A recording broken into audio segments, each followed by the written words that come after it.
بسم اللہ الرحمن الرحیم۔ السلام علیکم۔ پروگرام الکلام میں خوش آمدید۔ میں ہوں آپ کا میزبان محمد شعیب رضا۔ ناظرین کرام، پروگرام کے پہلے حصہ میں ہم قرآن کریم کی کچھ آیات کو سمجھنے کی کوشش کریں گے اور اس کے ساتھ ساتھ کچھ بہت اہم سوالات کو پروگرام کا حصہ بنائیں گے۔ حسب سابق ہمارے ساتھ شریک گفتگو ہیں جناب محمد امانت رسول صاحب۔ امانت صاحب، بہت شکریہ آپ کے وقت کا۔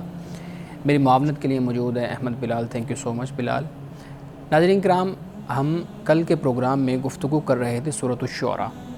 سورۃ الشعراء کی ابتدائی جو 6 آیات تھیں ان پہ ہم نے گفتگو کی تھی، ان کو سمجھنے کی کوشش کی تھی، اور اس سے متعلقہ جو سوالات انسان کے ذہن میں پیدا ہوتے ہیں ان پہ بھی ہم نے سیر حاصل گفتگو کی۔ آج ہم اس سے آگے آیت نمبر 7 سے اپنے گفتگو کا آغاز کریں گے۔ مولانا صاحب، آیت نمبر 7 اس سے ہم نے آج آغاز کرنا ہے، جس میں اللہ رب العزت نے زمین کے اندر جو مختلف انواع کی چیزیں ہیں اس کا ذکر کیا ہے۔ اپنے گفتگو کا آغاز کیجیے۔ بسم اللہ الرحمن الرحیم۔ سب سے پہلے تو گزشتہ جو آیات ہیں ان کا ایک تبصرہ اور ایک تذکرہ میں کر دوں، اس لیے کہ بہت سے ناظرین ہمارے ایسے ہیں کہ جو ممکن ہے کہ کل نہ سن پائے ہوں۔ صحیح۔ وہ یہ ہے کہ جو 6 آیات ہم نے پڑھی ہیں اس میں رسول اللہ صلی اللہ علیہ وسلم کے حوالے سے اللہ پاک نے جو آپ کا اخلاص ہے، آپ کی حسن نیت ہے، آپ کا اضطراب ہے، اس کو اللہ تعالیٰ نے بیان فرمایا ہے۔ پھر اس کے بعد اللہ سبحانہ و تعالیٰ نے یہ بھی بتا دیا کہ انسان کے ساتھ زبردستی نہیں ہے، جبر نہیں ہے، اس کا ارادہ اور اختیار اس کے پاس ہے۔ وہ قبول کر لے بات کو تو اچھا ہے، نہیں تو پھر اس کا جو عمل ہے اس کے مطابق اس کا حساب و کتاب اس کا ہونا ہے۔ اور پھر اس کے بعد اللہ نے یہ بھی بیان کر دیا اللہ تعالیٰ نے کہ یہ جو انکار کرنے والے لوگ ہیں نا، ان میں سے ایسے لوگ ہیں یعنی انکار کرنے والے کہ یہ پہلی قوموں میں بھی یہ لوگ تھے اور ان کا رویہ بھی یہی تھا، یعنی کہ نئی بات آئی، پیغمبر آئے تو انکار کر دیا اور مذاق اڑایا، استہزاء کیا، تمسخر اڑایا۔ تو یہ جو رویہ ہے تو قرآن پاک نے اس کو یہاں پر بیان کر دیا۔ اچھا، اب ان 6 آیتوں میں نشانی کا ذکر ہوا نا، جی نشانی کا، اور وہ نشانی مانگتے ہیں، معجزہ مانگتے ہیں۔ اب دیکھیے اللہ سبحانہ و تعالیٰ نے یہ بتایا کہ جو صاحب نظر ہوتا ہے، صاحب فکر ہوتا ہے، جس نے سبق لینا ہوتا ہے اور جو ایمان لانا چاہتا ہے تو اس کے لیے تو بہت سی نشانیاں ہیں۔ یعنی اب کیا فرمایا اولم یروا الی الارض، کیا ان لوگوں نے زمین کو نہیں دیکھا؟ کم انبتنا فیہا من کل زوج کریم، کہ ہم نے کس قدر طرح طرح کی عمدہ چیزیں ہم نے اگائی ہیں۔ یعنی یہاں پر کریم کا جو لفظ ہے اس کا مطلب یہ ہوتا ہے کہ جو چیز نفع بخش ہوتی ہے، فائدہ دینے والی ہوتی ہے، تو اس زمین پر فرمایا کہ ہم نے عمدہ چیزیں ہم نے اللہ تعالیٰ نے اگائی ہیں۔ اب اسے اللہ تعالیٰ نے بطور دلیل کے بیان کیا، یعنی یہ جو انہونے واقعات اور معجزات اور اس طرح کے معاملات یہ چاہتے ہیں کہ ہمیں دکھائے جائیں۔ اللہ کہتا ہے بھئی ذرا اولم یروا الی الارض، کیا تم نے زمین کو نہیں دیکھا؟ یہ بھی تمہارے لیے ایک معجزہ ہے کہ بھئی زمین سے کیسے ایک پودا نکل آتا ہے، کیسے ایک چھوٹی سی ٹہنی سی ہوتی ہے وہ زمین سے نکلتی ہے، نمودار ہوتی ہے، اس کے بعد وہ پودا بنتا ہے، پودا بن کر پھر وہ ایک اتنا بڑا درخت بن جاتا ہے کہ آپ اس کی چھاؤں میں بیٹھتے ہیں، اس کا پھل کھاتے ہیں، پرندوں کو اس سے رزق ملتا ہے۔ یعنی یہ تمہارے لیے کوئی نہیں۔ میں وہی بات اکثر کہتا ہوں اپنے اس پروگرام میں بھی، ویسے بھی، کہ یعنی ہم اصل میں عادی جن باتوں کے ہو جاتے ہیں وہ ہمارے لیے معجزہ رہتا نہیں ہے۔ بالکل، وہ نارمل چیز ہو جاتی ہے۔ یہ جو بت بول رہا ہے بیٹھا ہوا اور سامنے بیٹھے ہوئے لوگ اس کو سن رہے ہیں، تو یہ کیا معجزے سے کم ہے؟ میرا بولنا، میری بات کرنا، کہ مجھے جسے مٹی سے تخلیق کیا گیا، مرد عورت کے ملاپ سے مجھے پیدا کیا گیا، تو میں بیٹھا گفتگو کر رہا ہوں، میرا سننا بھی ہے، میرا دیکھنا بھی ہے، میرا سوچنا بھی ہے، میرا ارادہ بھی ہے، میری گفتگو بھی ہے، میری زندگی ساری چل رہی ہے، معاملات چل رہے ہیں، تو کیا یہ معجزے سے کم ہے؟ اصل میں معجزہ ہم سمجھتے ہیں وہ ہوتا ہے کہ جو کبھی عادت، جسے خرق عادت کہا جاتا ہے نا، عادت سے ہٹ کر جو ہوتا ہے ہم اس کو کہتے ہیں۔ یعنی صبح صبح ہم زمین پر کتنے معجزے دیکھتے چلے جاتے ہیں، لیکن چونکہ وہ ہماری عادت ہے، روٹین میں، تو لہٰذا وہ ہمارے لیے معجزہ نہیں رہتا۔ ہاں، ایسے کبھی نکلیں تو کوئی عجیب سا واقعہ رونما ہو جائے، ہم کہیں ہاں یہ معجزہ ہے، بالکل ایسے ہی، یہ خدا کی ذات پر یہ دلیل بن رہا ہے۔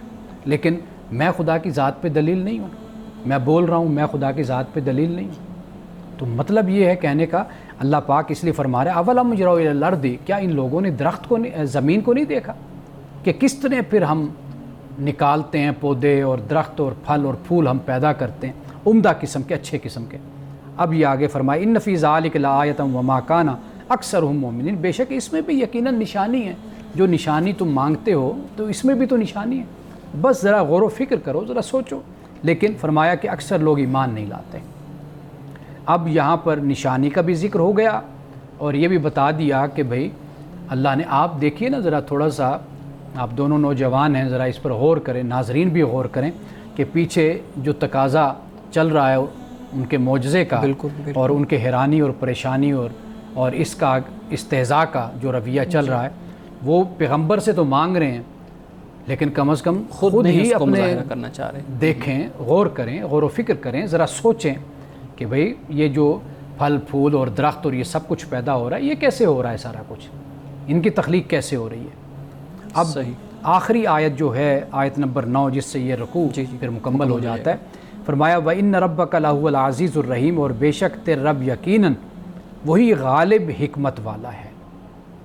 اب یہ بھی بڑی توجہ کی بات ہے کہ اللہ سبحانہ و تعالیٰ اپنی دو صفتوں کو جب بیان کرتا ہے نا، اس میں بڑی حکمت ہوتی ہے۔ یعنی یہاں پر پہلے عزیز رکھا، یعنی غالب، کنٹرول سارا خدا کا ہے، اور پھر یہ سارا کنٹرول کیا ہے، یہ رحمت کے تحت ہے، کیونکہ کئی لوگ جو غالب ہوتے ہیں وہ رحمت سے محروم ہوتے ہیں، بالکل، یعنی حکمران ہوتے ہیں، غالب ہوتے ہیں لیکن جابر بن جاتے ہیں، ظالم بن جاتے ہیں، رحم نہیں ہوتا ان کے اندر، رحم نہیں ہوتا۔ اب اللہ سبحانہ و تعالیٰ غالب بھی ہے لیکن فرمایا کہ رحمت کی ساتھ بیان کر دیا، اپنی صفت رحمت کو بھی بیان کر دیا۔ سورۃ الاعراف میں ہم پڑھ کر آئے تھے نا کہ ورحمتی واسعت کل شیء، بالکل بالکل، ہر چیز پہ پر میری رحمت چھائی ہوئی ہے، وسیع ہے میری رحمت۔ اب ہر چیز پر رحمت جو ہے نا، وہ جباریت میں بھی رحمت ہے، خدا کے جبار ہونے میں، خدا کے قہار ہونے میں بھی رحمت ہے، خدا کے متکبر ہونے میں بھی رحمت ہے۔ تو وہ رحمت ہر جگہ پر رب کی موجود ہے۔ کسی ظالم کو سزا مل رہی ہے، وہ بھی رحمت ہے، کیوں؟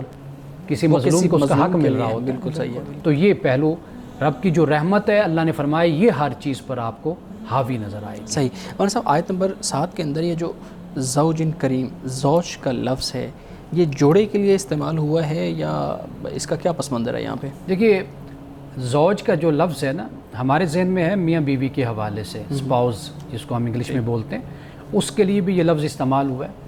یہ چیزیں ایک جیسی ہوتی ہیں، ان کے لیے بھی استعمال ہوتا ہے، اور یہ چیزیں جو ایک دوسرے سے مختلف ہوتی ہیں ان کے لیے بھی استعمال ہو، جیسے دن اور رات ہے، یہ بھی اس کو بھی زوج کے معنی میں اس کو استعمال کیا جاتا ہے۔ ٹھیک ہے، ٹھیک ہے۔ تو یعنی یہ پھلوں میں بھی ہے، یہ سبزیوں میں بھی ہے، یہ انسانوں میں بھی ہے، یہ اس کائنات میں ہر جگہ موجود ہے، یعنی مختلف بھی ہیں انسان اور انسان ایک جیسے بھی ہیں۔ صحیح۔ تو یہ جو جوڑا ہے یا جس کو ہم متضاد یا مماثلت والا معاملہ کہہ رہے ہیں، یہ ہر نوع کے اندر ہے، ایسا اللہ تعالیٰ قرآن کریم کے اندر بھی بیان کرتا ہے نا کہ ہم نے پھر جوڑے پیدا کیے ہر چیز کے۔ بالکل ایسے ہے، کل زوج کل۔ لیکن ہمارے ہاں ایک بحث ہوتی ہے، وہ کہتے ہیں جو روح کا تو پھر کوئی جوڑا نہیں ہے، روح کی تو جنس کوئی نہیں ہے، تو پھر وہ یہ جو قرآن کریم کا یہ ایک دعویٰ ہے کہ ہر چیز کو جنس کے اندر پیدا کیا گیا ہے۔ یہ دیکھیے، للاکثر حکم الکل، عربی زبان میں کہتے ہیں کہ اکثریت کل کا حکم رکھتی ہے۔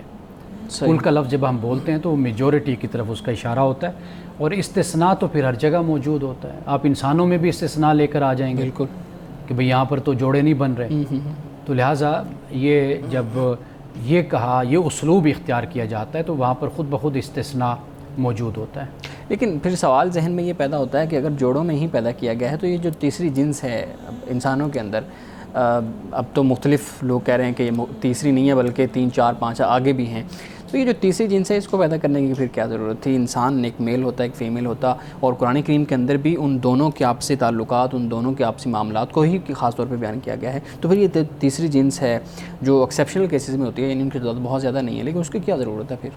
دیکھیے، وہ ایک تو خاص طور پر یہ ایک میڈیکل کا مسئلہ ہے کہ اس پر ڈاکٹر زیادہ بہتر اس پر روشنی ڈال سکتے ہیں۔ خدا کی طرف سے پیدا کیے، خدا کے کسی بھی فعل میں، کسی بھی جو بھی نتیجہ ہوتا ہے، جو بھی ایک دریافت ہوتی ہے یا تخلیق ہوتی ہے، اس میں حکمت کا پہلو پوشیدہ ہوتا ہے، اس میں کوئی شک نہیں ہے۔ لیکن اگر آپ ان پر بھی غور کریں گے نا، تو یہاں پر کافی مسئلہ سائیکولوجیکل بھی ہوتا ہے نا، نفسیاتی، اس کو اس طریقے سے بھی حل کیا جائے.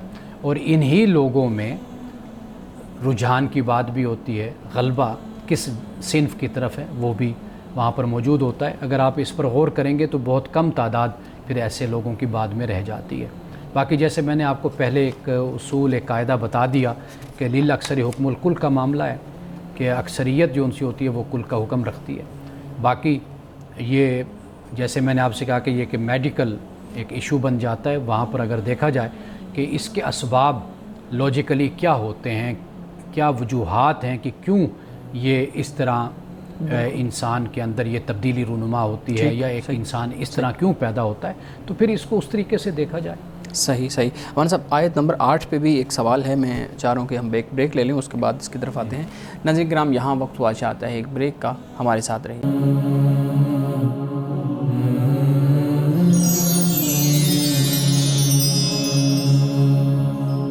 پروگرام میں ایک دفعہ پھر خوش آمدید. مولانا صاحب سورۃ الشعراء آیت نمبر 8، ان فی ذالک لآیہ وما کان اکثرہم مؤمنین، یہ نشانی ہے اور اکثر اس سے ایمان نہیں لاتے. اب آپ بتائیے گا کہ جو تکرار ہے قرآن کریم کے اندر، اس چیز کو سورۃ الشعراء کے اندر بھی اس چیز کو بار بار بیان کیا گیا ہے، بہت جگہوں پہ ہم آگے جا کے اس کو دیکھیں گے کہ اس کا تکرار ہے. یہ جو اسلوب ہے، یہ تکراری اسلوب ہم اس کو سمجھ لیں یا جیسے جو بھی نام دے لیں، یہ اسلوب کیوں اختیار کیا گیا؟ کیا سننے والوں پہ کوئی خاص قسم کا نفسیاتی اثر ڈالنا مقصود تھا یا اس کی کوئی اور حکمت تھی؟ ہر پیغمبر کے بیان کے بعد یہ الفاظ آتے ہیں، یعنی ان فی ذالک لآیہ وما کان اکثر مؤمنین. یہ ایک جگہ پہ نہیں، تقریباً 7 جگہوں پہ سورۃ شعراء میں ہی، سورۃ الشعراء میں اس کا ذکر ہوتا ہے. لیکن اگر آپ اس کو پڑھیں گے، آپ دیکھیں گے کہ کہیں پر بھی یہ انسان کی سماعت پر اور انسان کی قرأت پر گرا نہیں گزرتے. ترجمے کے ساتھ اگر آپ اس کو سمجھ کر پڑھیں گے، یہ بالکل ایسے لگتا ہے کہ رکھنے والے نے اس کو بالکل پرفیکٹ جگہ پر اس آیت کو رکھا ہے کہ واقعے کے بیان کرنے کے بعد، جو بیان ہو رہا ہے اس کے بیان کرنے کے بعد یہ آیت ہونی چاہیے یہیں پر ہی. پڑھنے والے کو اس سے جو سبق حاصل ہوتا ہے، جو حظ جسے کہتے ہیں کہ ذوق اس کو ملتا ہے، کہ جیسے وہ پڑھتا چلا جاتا ہے کہ پھر یہ آیت آ جاتی ہے اور بتایا جاتا ہے تاکید کے ساتھ. یعنی آپ تکرار کا لفظ استعمال کر رہے ہیں، اس کو تاکید آپ کہہ لیجئے کہ تاکید کے ساتھ بیان ہوتا ہے کہ یہ بتایا جاتا ہے کہ بھئی اس میں تمہارے لیے نشانیاں ہیں. جو بھی واقعہ گزر رہا ہے، حضرت نوح کا واقعہ گزرا، اب فلاں پیغمبر کا گزرا، اب فلاں پیغمبر کا گزرا، تو ایک واقعے کے فوراً بعد پھر یہ قریش کو، پڑھنے والے کو خبردار کر دیا گیا کہ اس میں تمہارے لیے بڑی نشانیاں موجود ہیں. لیکن جو تشکیکی ذہن ہے، جو سوال کرنا چاہ رہا ہے، جو ایک متشکک جو لفظ ہے، وہ شخص ہے، اس کے لیے تو وہ تو یوں سمجھتا ہے اس چیز کو، جیسے میں نے پہلے ذکر کیا کہ ایک نفسیاتی اثر اللہ رب العزت ڈالنا چاہتے ہیں انسان پہ. اوبویسلی یہ معاملہ ایسا نہیں ہوگا، لیکن ایک ان کی طرف سے سوال اٹھایا جاتا ہے کہ آپ دیکھیں کہ واقعات کی بھی جو ہے نا وہ ریپیٹیشن ہے، بار بار ان کو بیان کیا جا رہا ہے. جیسے ہم نے سورۃ الشعراء کے ابتدائیہ جو پروگرام تھا اس میں بھی اس کو ذکر کیا تھا. یہاں پہ بھی بار بار 6-7 جگہ پہ جیسے آپ نے ذکر کیا کہ یہی آیت ہے، تو اس کا مطلب ہے کہ اس آیت پہ فوکس کر کے اللہ رب العزت کو نفسیاتی اثر جو ہے نا ان پہ ڈالنا چاہ رہا ہے، تاکہ انسان جو فطرتاً کمزور ہے وہ اس نفسیاتی اثر کو قبول کرے اور پھر خوف کے اندر آ کے اس پہ ایمان لے آئے. ایک تو تکرار کی جگہ میں نے آپ کو لفظ دیا تاکید، ٹھیک. تکرار کی جگہ تنوع کا لفظ آپ استعمال کریں. ٹھیک ہے.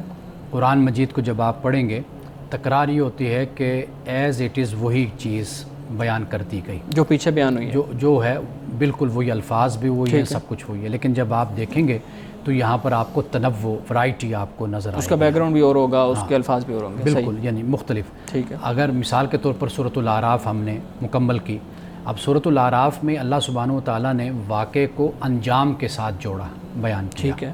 یعنی کہ جو واقعہ بیان کیا اس کا انجام بس بیان کر دیا. اب یہ پہلو سورۃ الاعراف میں خاص طور پر بیان کیا گیا. اب جب ہم آگے بڑھتے چلے گئے، آپ دیکھیے کہ ہر صورت کا اپنا ایک مزاج ہے، ایک اپنا اسلوب ہے، ایک اپنا انداز ہے. تو لہٰذا آپ تکرار کی جگہ آپ یوں کہیے کہ وہاں پر تنوع ہے. آپ اگر اجازت دیں گے تو میں 2-3 جگہوں پہ اگر اٹھا کر آپ کو بتا دوں، مثال کے طور پر کسی اور یعنی پروگرام میں کسی وقت ہم سامنے رکھ لیں گے تو میں آپ کو دکھاؤں گا. جیسے سورۃ طٰہٰ میں حضرت موسیٰ کا ذکر ملتا ہے، سورۃ القصص میں ملتا ہے، یا اس کے علاوہ سورۃ النمل میں، سورۃ الشعراء میں ہے. یعنی آپ 2-3 صورتوں کو لے لیں، پھر آپ دیکھیے کہ کس طریقے سے وہاں پر مختلف انداز اختیار کیا گیا. اس کو پڑھنے والا کبھی بھی اس سے یعنی بورنگ نہیں محسوس کرتا. یعنی نئے سے نئے عقدے کھلتے ہیں، نئے سے نئے مسائل حل ہوتے ہیں، نئے سے نیا انداز ہوتا ہے، نیا سے نیا اسلوب ہے، اور اس کہانی کا، سٹوری کا ایک دوسرا پہلو، دوسرا انداز، دوسرا سین آپ کہہ لیجئے وہاں پر اس کو بیان کیا جاتا ہے. تو لہٰذا دیکھیے جو اعتراض کرتے ہیں کوشش یہی ہوتی ہے کہ ہم ان کے اعتراض کو ایڈریس کریں. باقی اللہ کی بارگاہ میں دعائی ہم کر سکتے ہیں کہ اللہ تعالیٰ دلوں کو اطمینان دے اور شک کو دور کرے. صحیح. جو کچھ لوگ اس لیے بھی اعتراض کرتے ہیں نا کہ انہوں نے ایمان لانا ہی نہیں ہوتا، جیسا کہ اس میں بیان بھی ہوا، آپ نے بتا دیا کہ ان میں بھی ایسے لوگ موجود تھے جو اسی لیے صرف پوچھتے تھے معجزات کے بارے میں بھی، کیونکہ وہ خود ایمان لانا ہی نہیں چاہتے تھے، بس وہ مذاق اور استہزاء کرنے کے لیے پوچھتے ہوتے تھے. دیکھیں یہ جو بات میں ایک پروگرام میں پہلے یہ کر چکا ہوں کہ جو آپ بات کہہ رہے ہیں نا، یہ رسول اللہ کا زمانہ ہے یا کسی پیغمبر کا زمانہ ہے اور ان کی قوم ہے، اور اس وقت وحی اتر رہی ہے، اور اس وقت سب کچھ واضح ہو رہا ہے، دن رات کی طرح واضح ہو رہا ہے ہر چیز. تو لہٰذا وہ ان کا منصب تھا، ان کا مقام تھا. ہماری ذمہ داری یہی ہے کہ ہم کسی کی ذات نیت پر حملہ نہ کریں کہ بھئی یہ جو سوال کر رہا ہے نعوذ باللہ یہ کافر ہو گیا ہے، گمراہ ہو گیا ہے، یہ ایمان لانا نہیں چاہتا، یہ جان بوجھ کے کر رہا ہے، جان بوجھ کے. یہ نہیں، جو اس کا سوال ہے وہ بس ہمیں ایڈریس کر لینا چاہیے. لیکن ہم کچھ دیکھتے ہیں ایتھیسٹ ایسے بھی ہیں جنہوں نے باقاعدہ طور پہ یوٹیوب چینلز بنائے ہوئے ہیں، ان کی ویب سائٹس بھی ہیں، اور وہ لائیو آ کر مناظرہ بھی کر رہے ہوتے ہیں. تو آپ کی بات کو تو بالکل میں مانتا ہوں کہ ہمیں ایسا نہیں گمان رکھنا چاہیے، لیکن جو ایتھیسٹ اس طرح کی باتیں کر رہے ہیں کہ جو انسان سن بھی نہیں سکتا یا نہیں سننا چاہتا، تو پھر تو ہم یہی ایزیوم تو یہی کریں گے نا کہ وہ بندہ واقعی میں ایمان نہیں لانا چاہتا، بس مذاق اڑانے کی کوشش کر رہا ہے. دیکھیے آپ کو کس نے کہا آپ اس کے چینل پر جائیں؟ اب ظاہر ہے ایک بندہ، آپ اس کے مقابل جو مسلم سکولرز ہیں، مفکرین ہیں، آپ ان کو سنیں. ہاں اگر آپ ایتھیسٹ کو بھی سننا چاہتے ہیں، ملحدین کو، آپ ان کو سنیں کہ جو سنجیدہ بات کرنے والے ہیں، سوال اٹھانے والے ہیں. آپ ایسے لوگوں کی طرف نہ جائیے، بلکہ میں تو آپ سے یہ کہوں گا کہ صرف وہ نہیں بلکہ ایسے مذہبی لوگ کہ جو گالم گلوچ کرتے ہیں، بدتمیزی کرتے ہیں، کوئی دلیل سے بات نہیں کرتے، آپ ان کو بھی ان کی طرف نہ جائیں. صحیح ہے. آپ دونوں طبقوں میں جائیے، لیکن آپ سنجیدہ طبقے ہر طرف موجود ہوتے ہیں، جو اہل علم ہوتے ہیں. آپ بے شک آپ ملحدین کو سنیے، لیکن یہ ہے کہ وہ ملحد کہ جو واقعی کوئی سوال تو اٹھاتے ہیں یا کوئی بات اپنی بیان کرتے ہیں، اپنا موقف بیان کرتے ہیں، اپنا منہج بیان کرتے ہیں، آپ ان کو سنیے. پھر آپ اس کا کوئی جواب ہوتا ہے تو آپ اس کا جواب دیجیے. تو میں تو یہ کہوں گا جو بدتمیز قسم کے لوگ ہیں اور لغو باتیں کرنے والے اور تہمتیں، الزام اور تضحیق کرنے والے، نعوذ باللہ، یعنی ان کی طرف چاہے وہ ادھر ہوں یا ادھر ہوں، کہیں پر بھی آپ. لیکن وہ جو گمان کی بات ہے وہ تو پھر ہم کر سکتے ہیں نا، ایزیوم تو ہم کر ہی سکتے ہیں کہ وہ، میں بس اس یعنی نہیں، لیکن وہ گمان کرنے کی ضرورت کیا ہے کسی دوسرے شخص کے بارے میں کہ یہ کس بنیاد پہ بات کر رہا ہے، یہ ایمان والا ہے یا بے ایمانہ ہے، اس گمان کرنے کی میں یہی عرض کروں گا، مناظروں سے کبھی بھی کوئی نتیجہ نہیں نکلا. بالکل میں نے تو نہیں دیکھا، میں نے آج تک کسی بریلوی کو دیوبندی ہوتے ہوئے نہیں دیکھا، یعنی مناظروں سے نہ دیوبندی ہو. یعنی آپ دو عالم ہیں، دونوں مسلکوں کے بٹھا دیں، ان کے آپس میں مناظرہ کروائیں، کبھی بھی کوئی اینڈ پر یہ کہہ کر نہیں اٹھے گا کہ جی میں بڑا متاثر ہوا ہوں آپ کے دلائل سے، تو آج سے میں نے اپنا مسلک چھوڑ دیا، آپ کا مسلک میں نے آج تک کسی کے منہ سے نہیں سنا. اس لیے کہ مناظرے کا یہ مقصد ہی نہیں ہوتا کہ ہم افہام و تفہیم کے ساتھ کسی نتیجے پہ پہنچیں. ہم پہلے یہ ذہن بنا کے بیٹھے ہوتے ہیں کہ ہم سچے، ہم حق پر ہیں. تو اس لیے کوئی ایتھیسٹ ہو یا اس کے مقابلے کوئی مسلمان ہو، تو مناظرہ جہاں پر بھی ہوگا کوئی نتیجہ نہیں ہوتا. تو لہٰذا یہ چھوڑ دیجئے.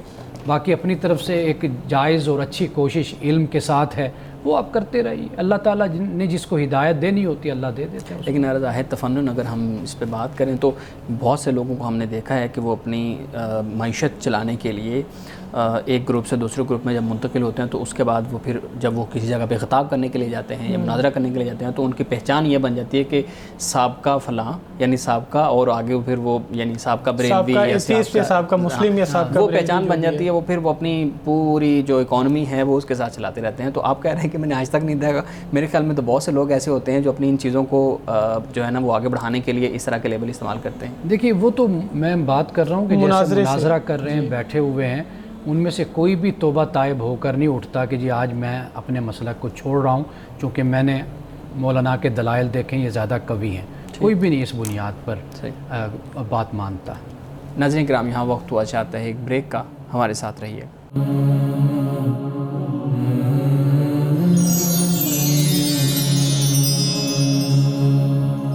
پروگرام میں ایک دفعہ پھر خوش آمدید. امانت صاحب متفرق سوالات ہوتے ہیں, بلال صاحب آپ کے پاس کوئی سوالات ہیں امانت صاحب کے سامنے؟ جی سر, میں یہ پوچھنا چاہوں گا کہ اسلام ہمیں یہ درس دیتا ہے کہ کسی بھی گورے کو کالے پر کوئی فوقیت نہیں ہے, کسی کالے کو گورے پر نہیں ہے. رسول اللہ صلی اللہ علیہ وسلم نے آخری خطبہ میں بھی اس کو بیان فرمایا. پھر اللہ تبارک و تعالیٰ نے قرآن میں بھی جو متقی ہے اس کے بارے میں فرمایا کہ اسی کو صرف فضیلت حاصل ہے, یعنی تقویٰ کی بنیاد پر. تو ہمارے ہاں اب یہ آج کے دور کا یہ زیادہ بڑا مسئلہ ہے, شاید پہلے بھی ہو, لیکن جو خواتین خاص طور پہ کالی ہیں یا پھر ان کی رنگت سانولی ہے, سفید نہیں ہے, وہ بڑے کمپلیکس کا شکار ہوتی ہیں. اور میں نے دیکھا ہے خود یونیورسٹی کالجز میں بھی عام طور پہ کئی خواتین, اب ریسرچ بھی اس پہ ہوئی ہے کہ کئی خواتین صرف اور صرف ماسک یا حجاب جو نقاب ہے وہ بھی اس لیے کرتی ہیں کہ وہ اپنی چہرے کو پسند نہیں کرتی اور وہ کمپلیکسٹی کا شکار ہیں. تو خوبصورتی, اسلام کس کو خوبصورتی کہتا ہے, یا خوبصورتی کی کیا تعریف ہے, اور کالے گورے میں کیا اس کا کوئی خوبصورتی سے لینا دینا ہے یا نہیں ہے؟ دیکھیے اس کا تعلق تو آپ کے علاقائی سماج سے یا علاقائی ماحول سے اس کا تعلق ہوتا ہے. یعنی مثال کے طور پر اگر آپ یورپ میں جائیں گے, امریکہ جائیں گے, تو وہاں پر کالے رنگ کو پسند کیا جاتا ہے. جی, وہاں پر بالکل مختلف چیز ہے. یہاں پر ہمارے ہاں گورے رنگ کو پسند کیا جاتا ہے, اس کو اہمیت دی جاتی ہے. یہ چیزیں مختلف معاشروں میں مختلف طریقوں سے دیکھی جاتی ہیں, لیکن جو ویلیوز ہوتی ہیں, جو اخلاق ہوتا ہے, اس پر سارے معاشروں کا اتفاق ہے, انسانی معاشروں کا. چاہے وہ آپ امریکہ چلے جائیں, یورپ چلے جائیں, پاکستان آ جائیں, بر صغیر میں ہو, کہیں پر بھی ہوں, تو جو اچھی باتیں ہیں, اچھے کام ہیں, معروف ہیں, جن کو عرف بولا جاتا ہے, معروف بولا جاتا ہے, جو اچھی عادات ہیں, یہ ہر معاشرے میں ان کو پسند کیا جاتا ہے. تو یہ جو جس طرف آپ اشارہ کر رہے ہیں, یہ در حقیقت جب معاشرے میں ایک چیز کو زیادہ اجاگر کیا جائے, بولا جائے, سن کر یہ چیزیں بچوں کے اندر احساس کمتری کو پیدا کرتی ہیں. بالکل. یعنی مثال کے طور پر ہمارے معاشرے میں انگلش کو بڑی ویلیو دی جاتی ہے, بڑی اہمیت دی جاتی ہے, پڑھا لکھا بندہ سمجھا جاتا ہے, پڑھا لکھا.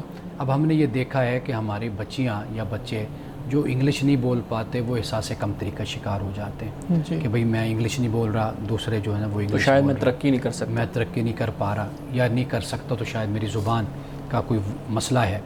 تو یہ وجوہات جو ان سے ہوتی ہیں اس کے مختلف ہیں اس کے اسباب. جیسے ہمارے ادارے میں ڈاکٹر صاحب تشریف لائے تھے, ڈاکٹر ناصر عباس صاحب. اب وہ اس پر یہ بات کر رہے تھے کہ یہ جو کولونیلزم ہے, یعنی نوآبادیات, جو انگریز آیا یہاں پر اور پھر چلا گیا, وہ اس نے کچھ ایسی یہاں پر بنیادیں رکھ دی معاشرے میں کہ جس کی بنیاد پر, جس وجہ سے پھر یہ مسائل ہمارے ہاں پیدا ہوتے ہیں. اسی کے یعنی مثال کے طور پر زبان ہے, یہی ہم انگلش کی بات کر رہے ہیں, تو یہ مسئلہ انگلش کا پیدا ہوا کہ اردو کی کوئی نہیں ہے. یعنی جو انگلش بولے گا وہ تعلیم یافتہ ہوگا, باقی جو کچھ بھی ہے وہ تعلیم اور وہ علم سے اس کا کوئی تعلق نہیں ہو جاتا. لباس کا مسئلہ کھڑا ہو گیا کہ جو یہ لباس پہنے گا, خاص لباس, تو یہ تو ماڈرن شخص ہوگا, جدید سوچ کا مالک ہوگا. ہاں اگر وہ شلوار قمیض والا ہوگا, دھوتی باندھ رہے, دھوتی پہنی ہوئی ہے, تہبند پہنی ہوئی, تو یہ کوئی تعلیم یافتہ اور پڑھا لکھا شخص نہیں ہوگا. اب بھی بدقسمتی ہے کہ ہمارے کئی اداروں میں آج بھی ایسا ہے کہ آپ شلوار قمیض پہن کر نہیں جا سکتے. اگر آپ جاتے ہیں تو وہ آپ کو حیرانی سے آپ کو دیکھتے ہیں, بلکہ بڑے عہدوں پر بھی پہنچنے کے لیے آپ کے لیے پرابلم کھڑی ہو جاتی ہے. اچھا, پھر اسی طریقے سے زبان کا مسئلہ دیکھ لیا آپ نے لباس کا مسئلہ دیکھ لیا, اور اس کے علاوہ اور جو بھی چیزیں آپ اٹھائیں گے آپ کو وہاں پر یہ اسی طرح کی تو یہ جو نظر آئے گی. کمپلیکس ہے کالی اور گوری رنگت کا, اس کو حل کیسے کیا جائے, اس کو بہتری کی طرف کیسے لا سکتے ہیں لوگوں کو؟ واضح بات ہے کہ آپ اس پر فکری حوالے سے اور سوچ کے حوالے سے آپ کام کیجئے. ہمارے اداروں میں, تعلیمی اداروں میں اس پر شعور دیا جائے, بچوں کو بتایا جائے کہ بھئی یہ باتیں اہم نہیں ہوتی. آپ اپنے معاشرے میں عزت دینے کا معیار بدلیں جو آپ کے ہاں معاشرے میں معیار ہے. یعنی آپ عزت کا معیار وہ بنائیں کہ جو دوسرے کا اخلاق ہے, دوسرے کا کردار ہے, اس کی گفتگو ہے, آپ اس کو اہمیت دینے کے بجائے آپ صرف اس کے لباس کو دیکھتے ہیں، اس کی زبان کو آپ دیکھتے ہیں، تو آپ خود اپنا جو ایک پورا نظام ہے، فیبرک ہے، آپ اس میں تبدیلی لائیں، وہ ہر لحاظ سے لانی پڑے گی، تو پھر ہی یہ صورتحال بدلے گی۔ عام طور پہ یہ بھی ہے نا کہ یعنی جب رشتہ دیکھنے جاتے ہیں، خاص طور پہ لڑکیوں کو دیکھا جاتا ہے، تو پھر ایک سب سے پہلے چہرہ ہی دیکھا جاتا ہے، یعنی ارینج میرج کے کانسیپٹ میں بات کر رہا ہوں، یا اگر لو میرج بھی ہو تو یعنی چہرے کو زیادہ فوقیت دی جاتی ہے۔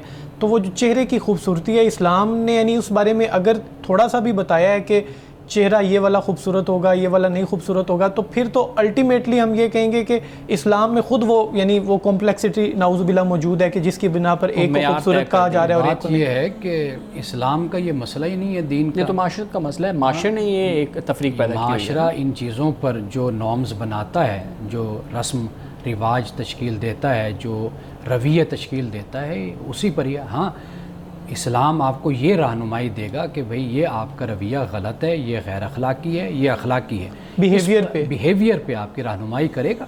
باقی یہ عقل و فطرت کے معاملات ہیں، انسان خوبصورتی، اب ایک شخص ہے، وہ اس کا رنگ کالا ہے مثال کے طور پر، نیگرو ہے، وہ حبشی ہے، لیکن اس کی شخصیت خوبصورت ہوتی ہے۔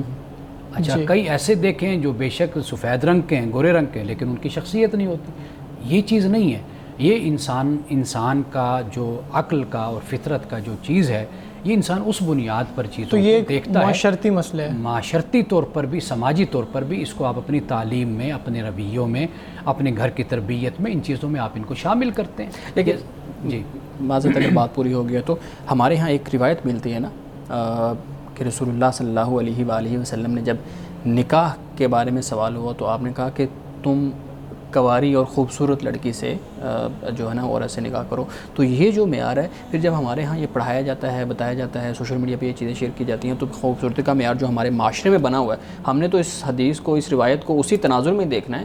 تو پھر کئی لوگوں کو یہ لگتا ہے کہ بھائی ہمیں اسلام مذہب اس چیز کو میں حدیثیں بھی تو آدھی بیان کی جاتی ہے نا، پوری حدیث بیان کی جائے نا۔ رسول اللہ صلی اللہ علیہ وسلم کی یہ بھی تو حدیث ہے کہ جہاں پر آپ نے کہا کہ شادی کی جاتی ہے خوبصورتی کی بنیاد پر کی جاتی ہے، مال کی بنیاد پر کی جاتی ہے، حسب و نسب کی بنیاد پر کی جاتی ہے۔ آپ نے فرمایا کہ تم دین کو ترجیح دو۔ اب دین کی ترجیح کی بات بھی تو ہے، دین سے مراد یعنی اخلاق، کردار، سگڑپن، سلیقہ مندی، ایک اچھا انسان، اچھا ہونا انسان کا، یہ چیز ہے۔ یہ بھی اب دینی اسی کو رسول اللہ صلی اللہ علیہ وسلم نے اسی بات کو بیان کیا۔ اب جو آپ حدیث بیان کر رہے ہیں، کئی حدیثوں کا ایک خاص پس منظر ہوتا ہے۔ جیسے حضرت جابر بن عبداللہ جب شادی کر کے آئے، والد غزوہ احد میں شہید ہو گئے تھے، تو رسول اللہ نے پوچھا بھئی کہاں گئے، تم نظر نہیں آئے اتنے دن؟ عرض کیا رسول اللہ میں نے شادی کر لی۔ تو فرمایا کہ کس سے شادی کی؟ تو پتہ چلا تو آپ نے فرمایا بڑی عمر کی خاتون سے شادی کی۔ تو آپ نے فرمایا کہ بھئی تم اپنی ہم عمر خاتون سے شادی نوجوان ہو تم تو نوجوان سے شادی کرتے۔ انہوں نے وجہ بیان کی تو رسول اللہ نے اس کی بھی تحسین فرمائی۔ انہوں نے کہا جی میں نے بڑی عمر کی خاتون سے اس لیے شادی کی ہے کہ میری بہنیں بڑی ہیں، اگر میں ان کی عمر کی لڑکی لے آتا تو یہ مناسب بات نہیں تھی، تو میں بڑی عمر کی خاتون سے اس لیے شادی کی کہ تاکہ ان کی تربیت اور ان کی سرپرستی وہ کرے۔ بالکل صحیح ہے، رسول اللہ نے اس کی تحسین فرمائی۔ تو میرا خیال ہے کہ یہ معاملات، کچھ آپ کے حالات اور سماجی صورتحال، ان چیزوں کو پیش نظر رکھ کر انسان فیصلہ کرتا ہے۔ اسلام آپ کو اس بارے میں پوری آزادی دیتا ہے کہ آپ جو چاہیں، لیکن بہترین طریقے سے آپ فیصلہ کریں۔ صحیح، لیکن ہم نے مذہب کو بھی تو الگ طریقے سے بیان کرنا شروع کر دیا۔ ہم یہ چاہتے ہیں کہ ہم اپنی عقل کو مسخ کر دیں، اپنی فطرت کو مسخ کر دیں، اپنی خواہشات کو مسخ کر دیں، ہر چیز کو مٹا دیں، بس پھر ہم دین پر عمل کرنے والے بن جائیں گے۔ پھر اسلام، نعوذ باللہ، اسلام یہ نہیں ہے۔ اسلام آپ کو وہاں پر روکے گا جہاں پر آپ کسی سے ظلم کر رہے ہوں گے، زیادتی کر رہے ہوں گے، اپنے حدود کو آپ کراس کر رہے ہوں گے۔ باقی اسلام آپ کو آزادی دیتا ہے، آپ اپنے ماحول کے مطابق آپ زندگی گزاریے۔ صحیح۔ ناظرین کرام، یہاں وقت ہوا چاہتا ہے ایک بریک کا، ہمارے ساتھ رہیے۔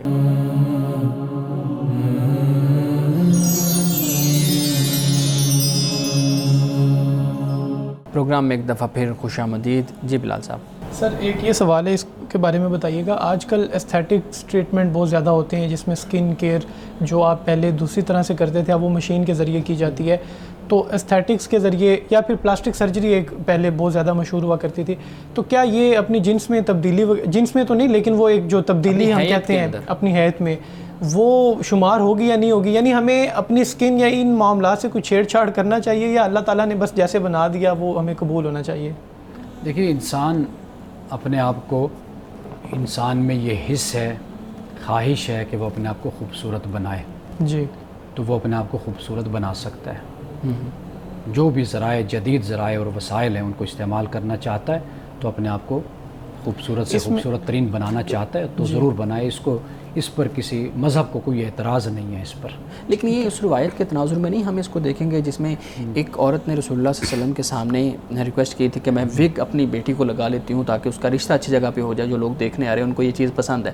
اب یہاں پہ بھی یہ ہوتا ہے کہ جب کسی کا نکاح نہیں ہو رہا ہوتا، شادی نہیں ہو رہی ہوتی، تو وہ ایستھیٹک کے ذریعے مختلف انجیکشن اور مختلف اس طرح کے ٹرپس استعمال کر کے تو اپنی حیت میں تبدیلی لاتے ہیں، رنگت میں، اس کی شکل و صورت میں، ہونٹوں میں، آنکھوں میں۔ تو یہ اس تناظر میں نہیں دیکھیں گے ہم اس کو؟ دیکھیے، جہاں رسول اللہ صلی اللہ علیہ وسلم نے یہ فرمایا وہاں ایسی صورتحال ہوتی ہے، آج بھی اگر ہو، لڑکی اگر بال نہیں ہے اس کے، کم ہیں، اس نے وگ لگائی ہوئی ہے، تو آخر شادی کے بعد تو وگ اترے گی نا، جی خامند کے سامنے تو سب کچھ واضح ہو جائے گا۔ تو وہاں پر اگر خامند یہ کہے کہ یہ دھوکہ ہے تم نے میرے ساتھ کیا ہے، رسول اللہ نے تو بھی وہاں پر یہی الفاظ دھوکے کے استعمال فرمائے ہیں نا، ٹھیک ہے، کہ واضح بات ہے کہ وگ عارضی چیز ہے، اتر جاتی ہے۔ لیکن جو بات آپ کہہ رہے ہیں یہ عارضی نہیں ہے اور یہ دھوکہ بھی نہیں، یہ پرماننٹ چیز ہو جاتی ہے۔ اور اپنے آپ کو خوبصورت بنانا انسان یہ کر سکتا ہے، اور یہ تبدیلی اس سے بالکل مختلف ہے جس کا آپ ذکر کر رہے ہیں۔ تو وہ جو عارضی طور پہ خوبصورت انسان بناتا ہے بیوٹی پارلرز میں جا کر، اور ایک ٹائم تھا جب یہ سٹارٹ ہوئے تھے تو اس ٹائم باقاعدہ طور پہ کہا بھی گیا تھا کہ بیوٹی پارلرز کھولنا تو یہ حرام ہے، یہ کام تو درست ہی نہیں ہے۔ اور اب جو خواتین بیوٹی پارلرز میں جاتی ہیں وہ تو عارضی ہی ہوتا ہے میک اپ، تو وہ کروانا بھی پھر درست ہے؟ دیکھیے، لڑکی کو دیکھ لیا جاتا ہے نا، پہلے سارے معاملات ہو جاتے ہیں، بالکل جی، وہ اس وقت تو کوئی بیوٹی پارلر سے نہیں آتی نا، سارے دیکھ لیتے ہیں۔ اب اس کے بعد ایک شادی کا تقاضا ہے کہ وہ اپنے آپ کو مزید سنوار لیتی ہے، بنا لیتی ہے، یہ بھی آپ کا کلچر ہے، جس کا حصہ ہے۔ اگرچہ آپ اس کی مخالفت کر سکتے ہیں، مجھے بھی کوئی ذاتی طور پہ اتنے اخراجات اور اتنے پیسوں کا ضائع کرنا، یہ بھی یہاں پر اب آپ دیکھیے کہ اسلام ہماری رہنمائی کرتا ہے کہ آپ لاکھوں روپے اپنے بناؤ سنگھار پر، اور وہ بناؤ سنگھار کے جو 24 گھنٹے بھی نہیں چلتا، آپ اس پر لاکھوں روپے لگا دیتے ہیں۔ تو واضح بات ہے کہ ہم اس کو اسراف کہیں گے، یہ پیسے کا ضیاع ہے۔ تو ان باتوں سے ضرور ہمیں بچنا چاہیے۔ باقی عورت کو اس بات کی کوئی ممانعت نہیں ہے، بلکہ یہ ہے ہی عورت کے لیے بننا سنورنا، یہ سب کچھ نہیں، لہٰذا اس پر کوئی پابندی نہیں ہے۔ وہ شادی کے وقت تو چلو ایک چیز سمجھ میں آتی ہے نا، لیکن ہر ٹائم پرس میں آپ کے میک اپ ہو اور آپ چیزیں لگا رہی ہوں، آفس میں جانا ہے، آپ نے باہر نکلنا ہے، یونیورسٹی میں جانا ہے، تو عام طور پہ میجورٹی جو لڑکیوں کی ہے ان کے پرس میں میک اپس ہوتے ہیں۔ تو میں اس تناظر میں پوچھنا چاہ رہا تھا کہ یہ درست ہے یا نہیں ہے؟ دیکھیے، اپنی شخصیت کو خوبصورت بنا کر رکھنا، جی، یعنی جیسے مرد گھر سے نکلے گا شیو کر لیتا ہے یا داڑھی رکھی ہوتی ہے، بال سنوار لیتا ہے، اچھے کپڑے پہن کر گھر سے نکلتا ہے، تو لڑکی اگر کہیں جاتی ہے، اس کا کوئی تقاضا ہے تو وہ اس کو پورا کرتی ہے، تو اس میں تو کوئی ایسی پابندی نہیں ہے۔ لیکن ان کے جو برے مقاصد ہیں، جی، اصل تو اس پر اعتراض ہوگا نا، تو وہ پیش نظر بات رہنی چاہیے۔ اگر اپنی شخصیت کو باوقار رکھنے کے لیے، اپنے آپ کو ایک اچھے طریقے سے پیش کرنے کے لیے کسی حوالے سے بھی اپنی شخصیت کو ایک بنا کر رکھنا، اس میں تو کوئی پابندی نہیں ہے۔ لیکن ہم چیزوں کے بنیاد پہ جا کے بات کرتے ہیں تو دراہ تفنن بلال صاحب بار بار یہ بات کر رہے ہیں، تو بلال صاحب کہیں خرچہ زیادہ تو نہیں ہو رہا اپنی اہلیہ کے بارے میں کہ اس پہ بڑے کانشیس ہو رہے ہیں؟ میں اس حوالے سے بالکل نہیں پوچھنا چاہ رہا۔ اچھا چلیں، آپ نے ظاہر تفنن بات کر دی ہے تو میں بتا دوں کہ مطلب میری بیگم پر تو میرا خرچہ بھی ہوتا ہی نہیں ہے، وہ تو گھر والوں کا ہو رہا ہے، جتنا بھی ہو رہا ہے بیٹی پر بھی ہو رہا ہے۔ ایک چیز جو میں آخر میں پوچھنا چاہوں گا وہ یہ ہے کہ ایستھیٹک کلینکس میں میل ڈاکٹرز بھی کافی زیادہ ہوتے ہیں، تو یہ اچھا ہے کہ میل اور فیمیل ڈاکٹرز ہوتے ہیں، کیونکہ تاکہ جو اگر میل کے ساتھ کمفرٹیبل ہے تو اچھا ہے وہ اسی سے ٹریٹمنٹ کروائے، لیکن فیمیلز کا ٹریٹمنٹ بھی میلز کر رہے ہوتے ہیں، تو یہ کس حد تک درست ہے، جائز ہے؟ اسلام اس بارے میں کیا رہنمائی کرتا ہے؟ واضح بات ہے کہ ان چیزوں میں احتیاط بہتر ہے، یعنی جہاں پہ آپ دیکھتے ہیں کہ بہت مجبوری ہے، جی، تو مجبوری کے عالم میں تو یہ اجازت ہے کہ آپ ڈاکٹر، فیمیل ڈاکٹر نہیں ہے تو پھر ہاں، فیمیل نہیں ہے تو میل ڈاکٹر کے ساتھ ہے۔ لیکن یہ چیزیں جو ان سی ہیں یہ کوئی مجبوری میں نہیں آتی، کوئی بالکل ایسے ایسی ہی ہے۔ مرض اور بیماری کا علاج نہیں ہے، تو لہٰذا ان باتوں میں احتیاط کرنی چاہیے۔ کہ آج کل کوئی بہت زیادہ مجبوری جو دیکھنے میں ملتی ہے وہ یہی ملتی ہے کہ کوئی ڈاکٹر بہت زیادہ مشہور ہو جاتے ہیں، جیسے کوئی فیمیل ڈاکٹر مشہور ہو گئی ہیں تو پھر اب ہر بندے کا دل کرے گا کہ یہ بہت اچھی ہیں تو ان سے ٹریٹمنٹ کروایا جائے۔ تو اس تناظر میں اس کو یعنی ہونا چاہیے کہ مجبوری تو اس سینس میں کوئی نہیں بنتی۔ لیکن میں پھر آخر میں، سوری آپ کی بات میں کاٹ رہا ہوں، آخر میں صرف میں اتنا کہوں گا کہ جو کروانے والے ہیں نا، اگر ان کا ایمان مضبوط ہے، وہ اللہ کی بات کو، شریعت اور دین کو اہمیت دیتے ہیں اور اس کا علم رکھتے ہیں، شعور رکھتے ہیں، تو وہ ضرور اس بارے میں احتیاط کریں گے۔ صحیح صحیح۔ ہمارے صاحب حدیث مبارکہ بیان کیجیے گا۔ رسول اللہ صلی اللہ علیہ وسلم نے فرمایا، مسکین پر صدقہ صرف صدقہ ہے، رشتہ دار پر صدقہ کرنا دوہرا اجر رکھتا ہے، ایک صدقے کا اجر اور دوسرا صلہ رحمی۔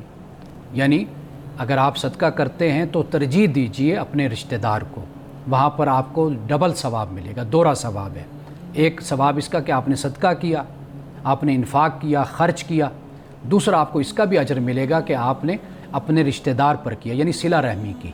تو لہٰذا اپنے رشتہ داروں کا ضرور اس حوالے سے خیال رکھیے۔ ناظرین کرام، اس دعا کے ساتھ اپنے پروگرام کا اختتام کریں گے۔ اللہ رب العزت حسن کلام اور تاثیر کلام عطا فرمائی، ہماری زبان کے گروں کو کھول دے اور سننے والوں تک خیر کا پیغام پہنچے۔ اجازت دیجیے، خدا حافظ۔